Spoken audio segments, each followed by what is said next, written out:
Welcome to the end of the European football season. There were new champions in 3 of the top 5 leagues, major surprises in Turkey and Italy, and some new ground broken in France.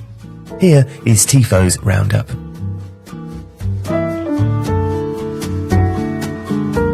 So let's start with the bits that everybody knows. Eintracht Frankfurt beat Rangers in the final of the Europa League on penalties, and in the Europa Conference League, Jose Mourinho's Roma held on to a 1-goal lead to beat Feyenoord in the final. In the Champions League, Villarreal knocked out Bayern Munich in the quarter-finals, and Real Madrid, despite losing at home to Sheriff Tiraspol in the group stages, conjured miraculous escape acts against, in order, PSG, Chelsea and Manchester City before beating Liverpool 1-0 in the final, courtesy of a miraculous Thibaut Courtois performance and a second-half goal from Vinicius Jr. Real also won La Liga in Carlo Ancelotti's first season after returning, and were again led by the goals and performances of Karim Benzema, who may yet win the Ballon d'Or. Real Betis won the Copa del Rey, beating Valencia on penalties, and Xavi Hernandez left Al Sadd mid-season to return to Camp Nou and manage Barcelona. In England, Manchester City survived a final day that tilted one way and then the other, with 2 Ilkay Gundogan goals proving enough to beat Aston Villa and keep Liverpool at bay. Jurgen Klopp still won a domestic double though, winning both the League and FA Cup finals on penalties. Mohamed Salah was vital to that success, and individually he shared the league's golden boot with Tottenham's Heung-min Son. Newly promoted Brentford survived comfortably, and their form in the second half of the season was partly inspired by the returning Christian Eriksen, who recovered from the cardiac arrest he suffered at last summer's European Championship to resume his career. Fulham and Bournemouth will be back in the Premier League next year. They secured automatic promotion from the Championship, and Nottingham Forest will join them after winning the playoff final, beating Huddersfield 1-0 at Wembley. In Germany, Bayern Munich won their 10th Bundesliga in a row, with RB Leipzig defeating Freiburg on penalties to win the first trophy in their history.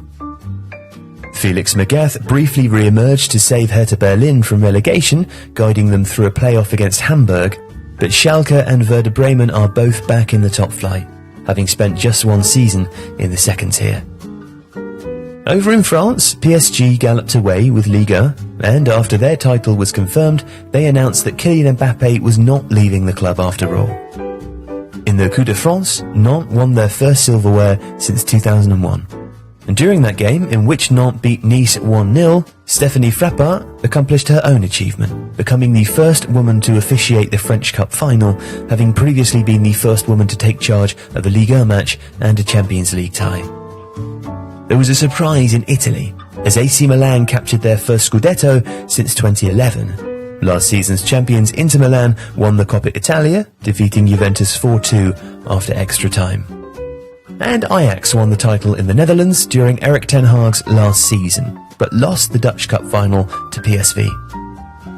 In Scotland, Celtic reclaimed the Scottish Premiership, but Rangers captured the Scottish Cup, beating Hearts after extra time just a few days after losing that Europa League final. Porto survived the mid-season loss of Luis Diaz to reclaim the Primeira Liga title in Portugal, losing just a single game all season to hold off Sporting Club.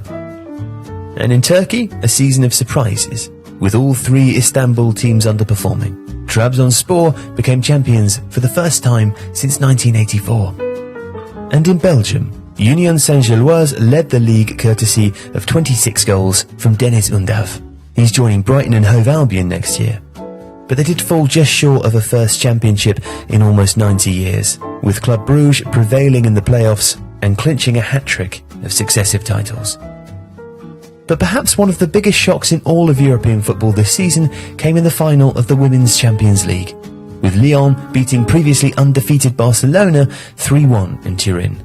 Lyon have been the dynastic power in women's football for much of the last decade, but Barcelona won their domestic title with 30 wins from 30 games played and just 11 goals conceded.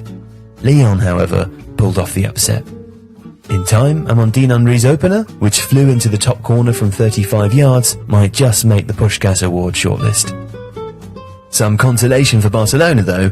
Twice in 2022, they set the world record attendances for a women's football match. In April 91,648 supporters packed into Camp Nou for a Champions League semi-final against Wolfsburg, beating by a few hundred fans a record set against Real Madrid a few weeks before.